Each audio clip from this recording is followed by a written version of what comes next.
جب تنہائی میں یاد آئے شہزادی کو فرصت دے لیجیے. روایت نے کہا جناب زہرا کے ہاتھوں پہ ابھی علی اصغر کا لاشا ہوگا.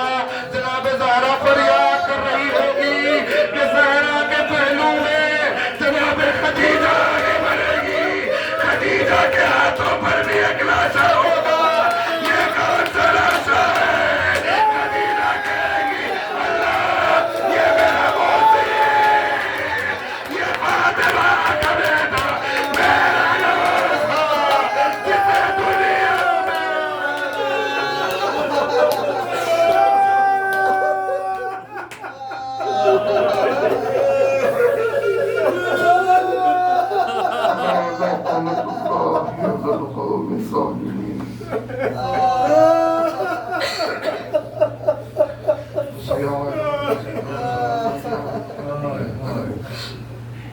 بار الہ اس عبادت کو قبول فرما. کوئی غم نہ دے سوائے غم آل محمد کے. بار الہ جناب خدیجہ کی شب شہادت بی بی کی مظلومیتوں کا واسطہ شہزادی کی مزار بھی منہدم ہے. خدایا بی بی کے قبر کی تعمیر نو میں تعجیل فرما. واسطہ محمد و آل محمد کا کائنات میں جہاں جہاں مومنین بستے ہیں سب کی جان مال عزت آبرو ایمان کا تحفظ فرما. جو مومنین اس وقت علیل ہیں گھروں میں زیر علاج ہے دواخانوں میں ایڈمٹ ہے مشتاق صاحب جو اس وقت علیل ہے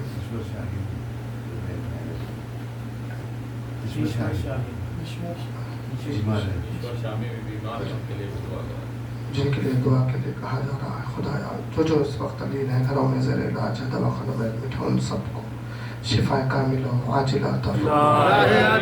کوئی بھی مومن کسی بھی زاویے سے اگر پریشان ہے خدایا بی بی خدیجہ کی عظمتوں کا واسطہ اس مومن کی پریشانی کو دور فرما. واسطہ محمد و آل محمد کا ہماری توفیقات میں اضافہ فرما. ہمارا خاتمہ ایمان پہ فرما. منتخب کربلا ایمان کے ظہور میں تعجیل فرما. ہم سب کو حضرت کے ناصروں میں شمار فرما. آپ حضرات سے معروضہ ہے ایک مرتبہ سورہ الحمد 3 مرتبہ سورہ اخلاص کی تلاوت فرما کر جملہ مرحومین کے لیے بسم اللہ